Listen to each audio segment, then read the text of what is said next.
मसीह हमारा उद्धार करता है।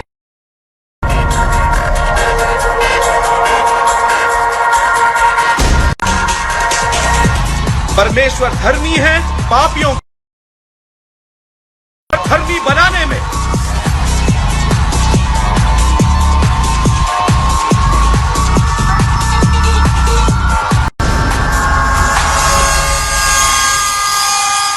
भाग्य मिल कहते हैं। मैं बहुत लोगों से सुनता हूं, जब वो मुझे प्रचार करता हुआ सुनते हैं, वे कहते हैं कि मुझे भयंकर सरदर्द होता था, मुझे चक्कर आते थे, मेरी हालत खराब हो जाती थी, पर अब उन्हें बिल्कुल कुछ नहीं होता है। आमीन। यदि आपको फिर भी होता है तो सुनते रहिए, क्योंकि आप सुसमाचार सुन रहे हैं। आमीन। चर्च व्यवस्था ने अपना मकसद पूरा कर लिया है, मनुष्य को अपने अंत तक पहुंचाकर, और भविष्यवक्ता मनुष्य को परमेश्वर तक लाया। यह अनुग्रह का दिन है। यह दिन है परमेश्वर के पुत्र, सेवक नहीं परंतु परमेश्वर का पुत्र। क्या आप लोग जिन्होंने सेवक बनना चुना, पर क्योंकि उन्होंने सेवक बनना चुना, यह मत भूल जाए परमेश्वर के पुत्र हैं। चर्च, क्या आपको परमेश्वर का हालिया प्रकाश चाहिए? परमेश्वर का हालिया प्रकाश, और यह हालिया प्रकाश आया उनके पुत्र से।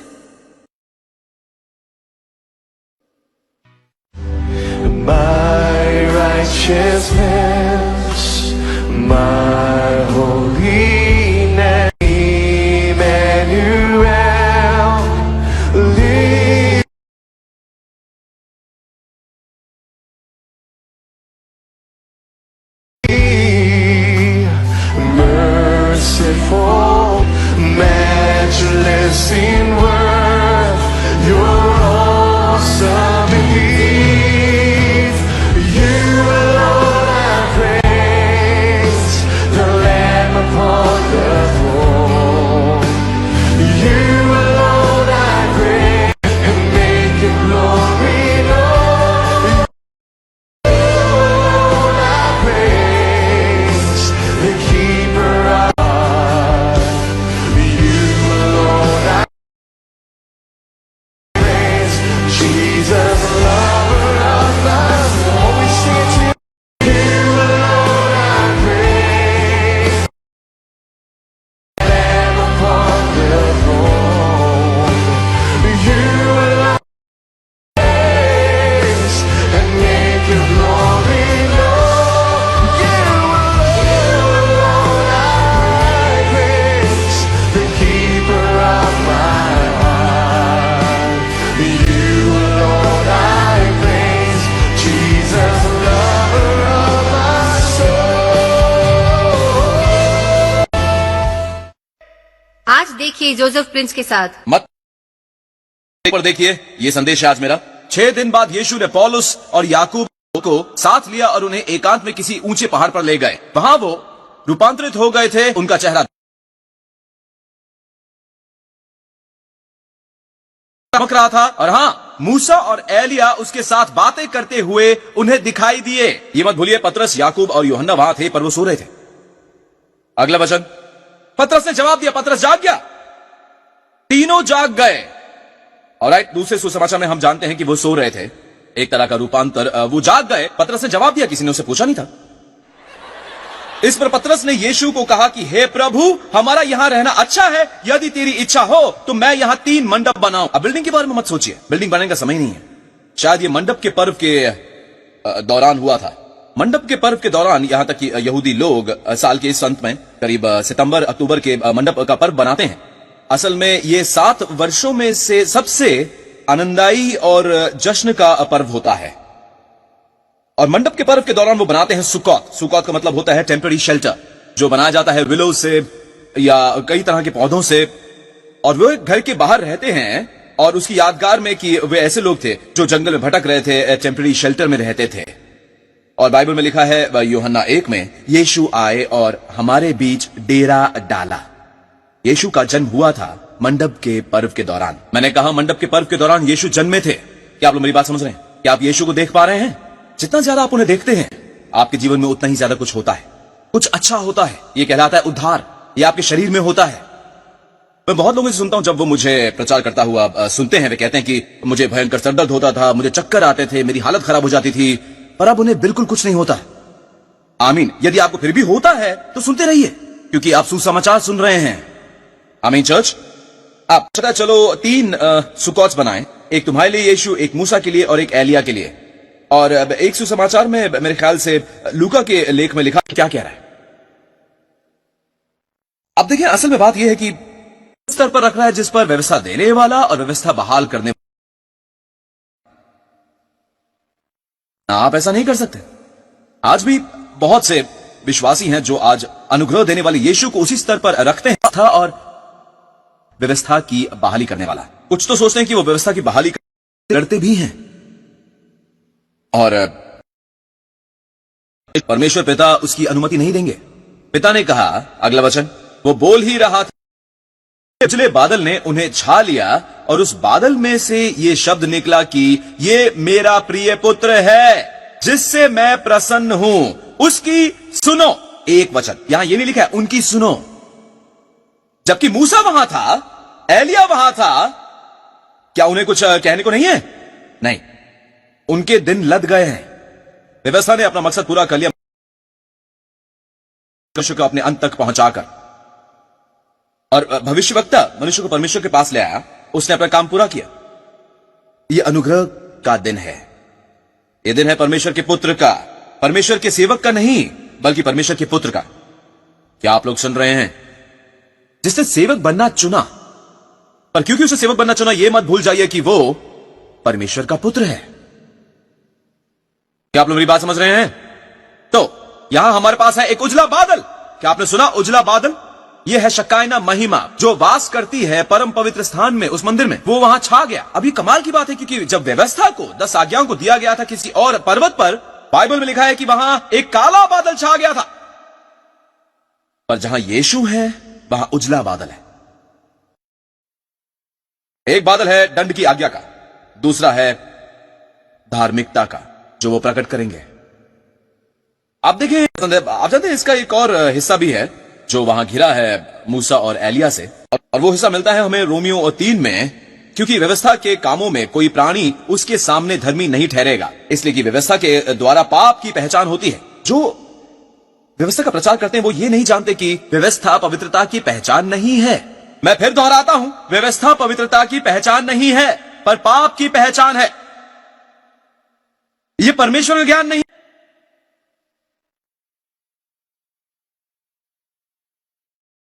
और अब कहां? अब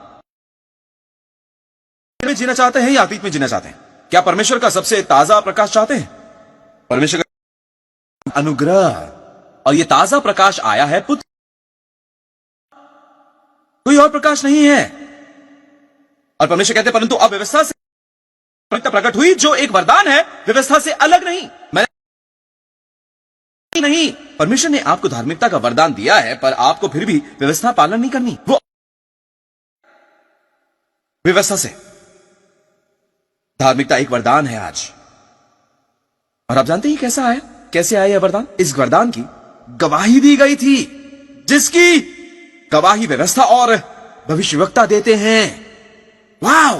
व्यवस्था भी कहती है आमीन धार्मिकता के वरदान को, यहां तक कि भविष्यवक्ता भी आमीन कहते हैं। तो दूसरे शब्द, मूसा और भविष्यवक्ता यहां है एलिया, उन दोनों ने अनुग्रह, यही आपको आज सुनना चाहिए। परमेश्वर उसे ही आज आपको सुनना चाहिए। क्या आप लोग? और बाइबल में लिखा है, वापस चलें मत्ती 17 पर,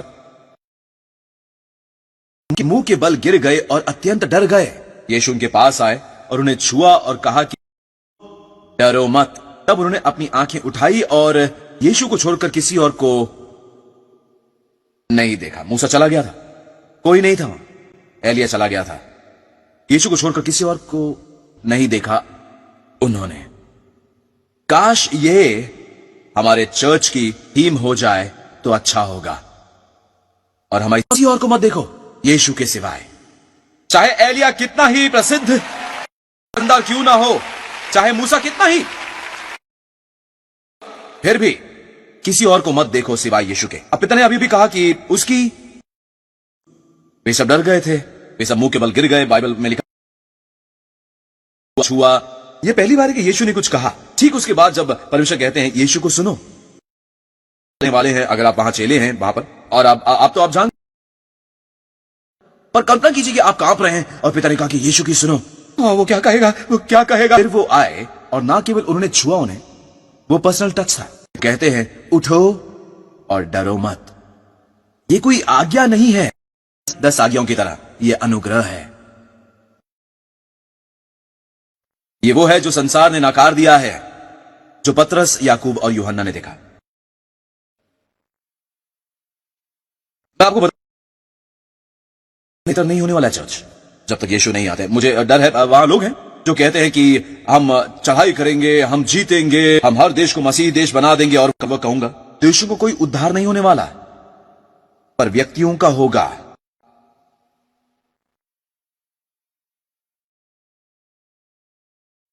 बदतर दर बदतर होता जाएगा।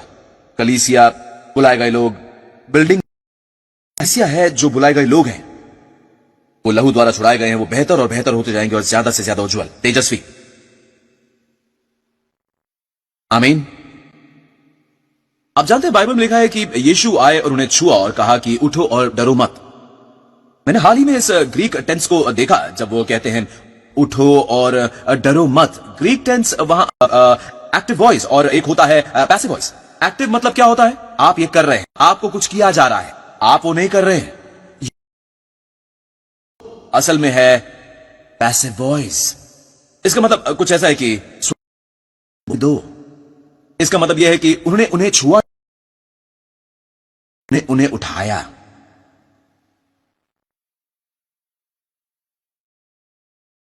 परिपूर्णता है जो उस गीत में है, काश कह सके, You raise me up to stand upon। और यहां सचमुच यीशु ऊपर उठा रहे हैं उन्हें और कह रहे हैं स्वयं को उठने दो। जब आप ऊपर उठाए जाते हैं और उसी के साथ बराबर धरातल पर खड़े होते हैं, कुछ लोग कहते हैं मैं उसकी धरातल पर कैसे खड़ा हो सकता हूं, वो इसी के लिए तो आपके लिए मरे। वो खड़े हैं और वो कहते हैं डरो मत। जो भी आप देखते हैं टीवी पर, न्यूज पर या कुछ भी, यही याद रखिए कि ऑलराइट, आप हैं वो जो बुलाए गए हैं। बुलाए गए हैं शाप से बाहर, बुलाए गए हैं अंधकार से बाहर, अलग होने से। मैं आपको कुछ बताना चाहता हूं इस मत्ती के अंत में। वैसे ये कौन सा अध्याय है, ऐसे समाप्ति करूंगा। मत्ती क्या 17। आप जानते हैं लूका में एक रूपांतर होता है अध्याय 9 में। ऑलराइट, रूपांतर प्रकट होता है मरकुस 9 में। तो मत्ती, मरकुस, लूका सभी तीनों में रूपांतरण है और उन सब का अर्थ है अध्याय के अंदर।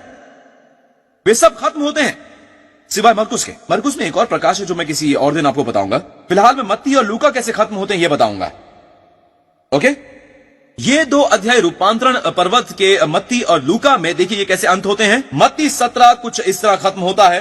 देखिए ये कैसे खत्म होता है। जब वे कफरनहूम पहुंचे, कफरनहूम, तो मंदिर का कर लेने वालों ने पतरस के पास आकर पूछा, क्या तुम्हारा गुरु मंदिर का कर नहीं देता?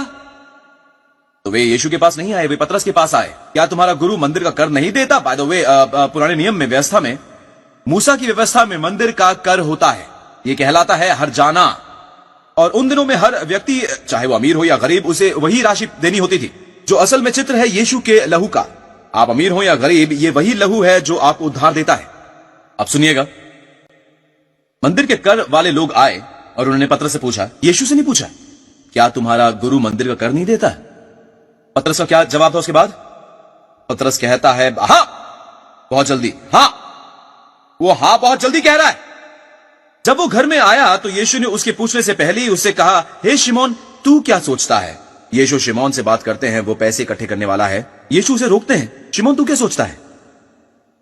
पृथ्वी के राजा महसूल या कर किससे लेते हैं, अपने पुत्र से या परायों से?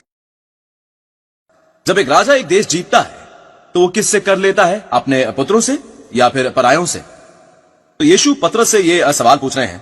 पतरस से वो ये सवाल क्यों पूछ रहे हैं? ये तो मंदिर के कर के बारे में है, क्योंकि पतरस ने क्या कहा, हाँ देता है तुरंत ही। मंदिर का कर मंदिर की देख रेख के लिए होता है। मंदिर बनाया गया था परमेश्वर के लिए। अब उनका बेटा यहां है, उनका पुत्र मंदिर का कर नहीं देता, वो मंदिर से महान है।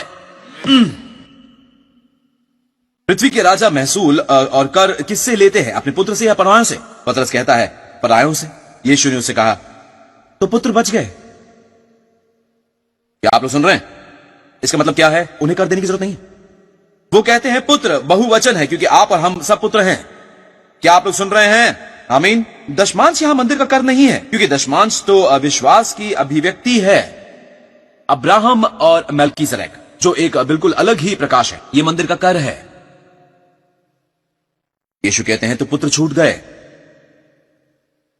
आप लोग सुन रहे हैं? इसका मतलब क्या है? वो पुत्र हैं।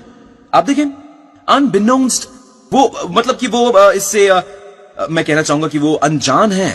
पतरस ने यीशु को नीचे झुकाया, वैसी जैसे उसने रूपांतरण के पर्वत पर किया, जबकि उसकी मंशा सही है, क्योंकि वो यीशु को आदर देने के लिए कर रहा था। वो नहीं चाहता था कि लोग ये सोचे कि वो यीशु नहीं देते कर।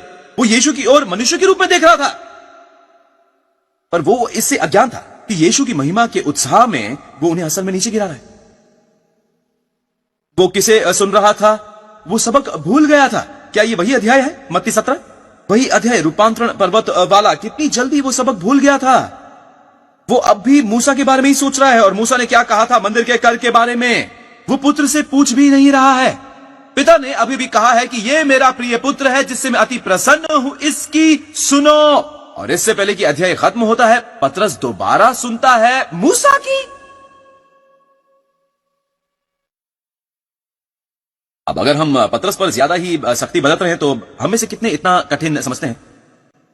अनुग्रह की ओर देखना और अनुग्रह के पीछे चलते रहना। हम अब भी व्यवस्था की सुनते हैं रहते हैं। व्यवस्था कहती है, व्यवस्था कहती है। व्यवस्था दी गई थी एक सेवक द्वारा, अनुग्रह आया पुत्र द्वारा। सेवक हमेशा घर में वास नहीं करता, पुत्र करता है। क्या यीशु नाराज हुए? वो पतरस से बहुत धीरज रखे हुए थे। देखिए, यीशु कहते हैं तो भी इसलिए कि हम उन्हें ठोकर ना खिलाएं, तू झील के किनारे जाकर बांसी डाल और जो मछली पहले निकले उसे ले। आपको पता नहीं कितना अलौकिक है? शैतान कहते हैं बांसी डाल, और केवल जब बहुत सारी मछलियां ना पकड़ी जाएं तब तक तू छोड़ मत। यीशु कहते हैं सबसे पहली जो मछली सबसे पहली पकड़ी जाए उसे ले ले। उसका मुंह खोलने पर जब तुझे एक सिक्का मिलेगा, वो सिक्का ग्रीक में है स्टाटा, जो एक आधा शकेल होता है, आधा शकेल ड्रॉपना। उसी को लेकर मेरे और अपने बदले उन्हीं को दे देना। मेरे अपने बदले। उन्होंने पतरस का भी मंदिर का कर भर दिया। पहले उन्होंने कहा कि वो पिता के पुत्र हैं। क्या पिता का पुत्र मंदिर का कर भरता है? नहीं। फिर पता है वो क्या कहते हैं? कहीं उन्हें ठोकर ना लगे, पतरस जा सागर पर जा, बंसी डाल, निकाल सबसे पहली मछली जो तुझे मिले, और उसके मुंह में एक सिक्का होगा। अब देखें, पतरस ये भूल गया।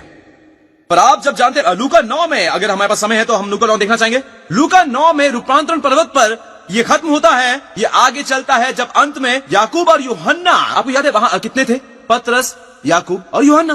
तो पतरस ने अपना सबक नहीं सीखा, ऑलराइट, और यीशु बहुत धीरज धरे थे। मैंने कहा धीरज पतरस के साथ, आमीन। उसे आशीष भी दी, उसका मंदिर कर भी भरा। क्या हमारे प्रभु कमाल नहीं है?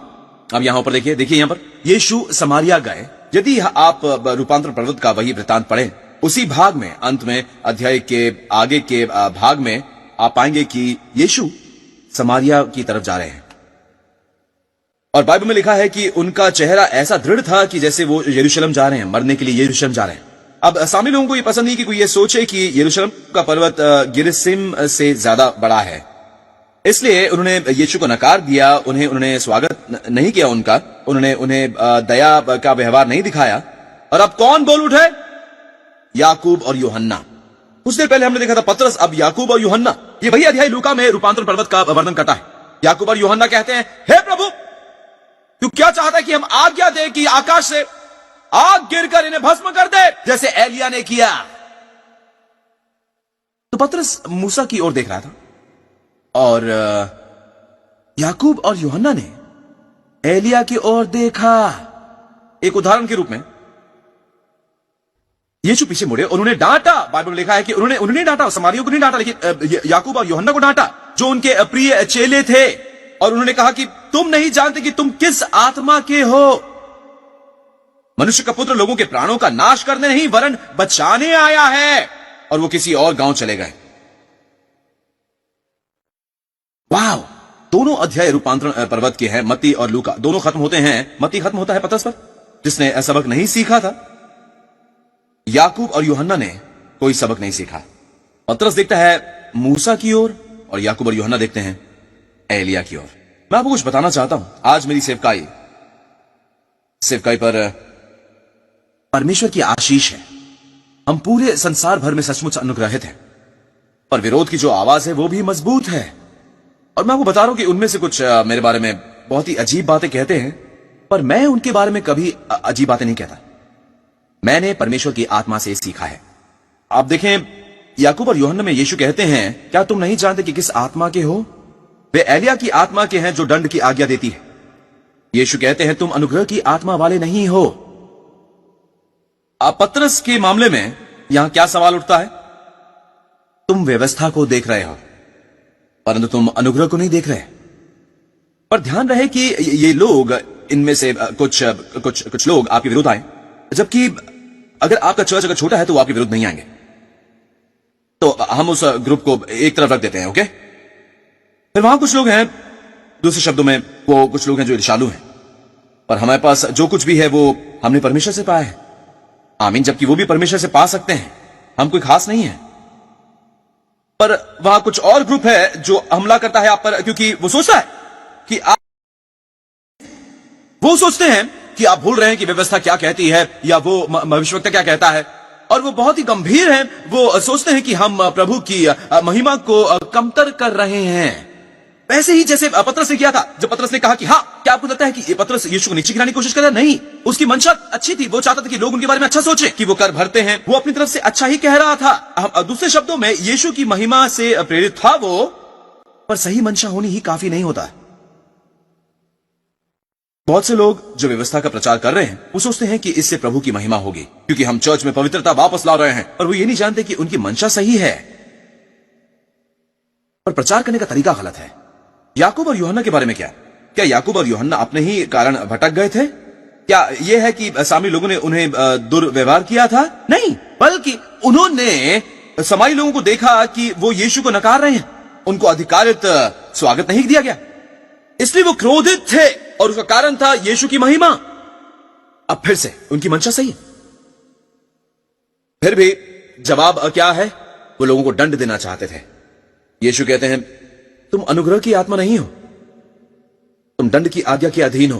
तो कुछ ऐसे लोग हैं जो सोचते हैं कि जब वो प्रचार करते हैं कि दंड की आज्ञा आ रही है, सिंगापुर में दंड की आज्ञा आ रही है, अमेरिका में या किसी भी देश में, ये लोग बहुत गंभीर हैं परमेश्वर को महिमा देने के बारे में। वे सोचते हैं कि जब वो ऐसा प्रचार करते हैं तो यीशु की महिमा होती है। पर इतना काफी नहीं है कि आप पतरस, याकूब और दूसरी तरफ है व्यवस्था, मूसा की तरफ जाते हुए तो यीशु ने डांटा।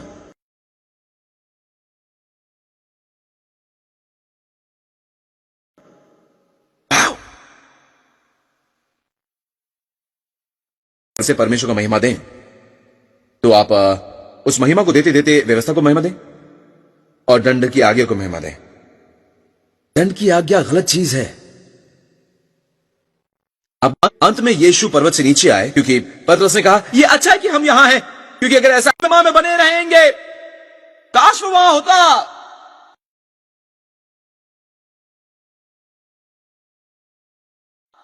पर दोस्तों, इससे पहले कि महिमा दें, थोड़ा दुख उठाना पड़ेगा ही। यीशु को नीचे उतरना पड़ा पर्वत से, और दूसरे पर्वत पर जाना पड़ा जिसका नाम था गोलगोता, और उसे दुख उठाना पड़ा।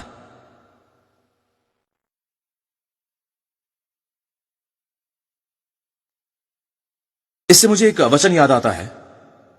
यह वचन है यशाया में। क्या हमारे पास यहां पर यशाया है? मेरे दास को देखो जिससे मैं संभाले हूं, मेरे चुने हुए को जिससे मैं प्रसन्न हूं। मैं आपको कुछ बताना चाहता हूं, इससे मैं समाप्त करूंगा। यहां देखिए प्लीज। पता है, जब मूसा आए, बाय द वे मुझे आपको कुछ बताना था, मैं भूल गया। हाँ, मूसा और एलिया जब आए थे, जब वो यीशु से बात कर रहे थे, पता है वो क्या बात कर रहे थे?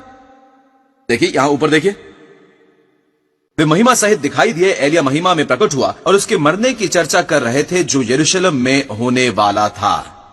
गौर करें वो क्या हासिल करने वाले थे। वो ये नहीं कहते कि तुम पर मृत्यु हावी होने वाली है, बल्कि तुम अपनी मृत्यु पर हावी होगे। इसका मतलब क्या है? मृत्यु पर विजय।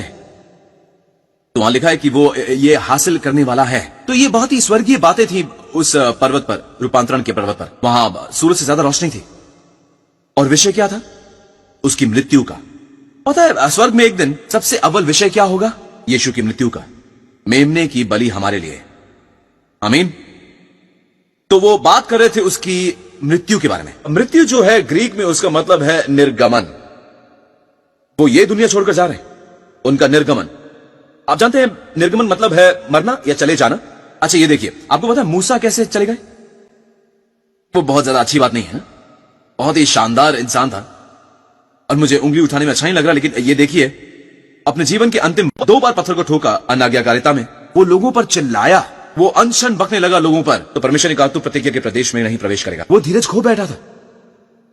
इसी तरह उसकी सेवकाई खत्म हुई और परमेश्वर की महिमा देखिए, तो अंत में उसका धीरज खो बैठा था। वो हार गया था। अच्छा एलिया के बारे में क्या? आप जानते एलिया की सबसे बड़ी गलती क्या थी? उसने सोचा कि परमेश्वर से ज्यादा ऊपर है। वो उससे ज्यादा डरता था बजाय परमेश्वर के। उसकी सेवकाई अंत हुई जब उसने कहा कि परमेश्वर मैं अकेला ही नहीं, पता 7,000 है, 7,000 हैं जिन्होंने अब तक अपने घुटने नहीं चुकाए हैं। इसी निराशा में तो एक ही नाकाम हुई मारने से और एक ही खत्म हुई निराशा में। आप समझ रहे ना मेरी बात को?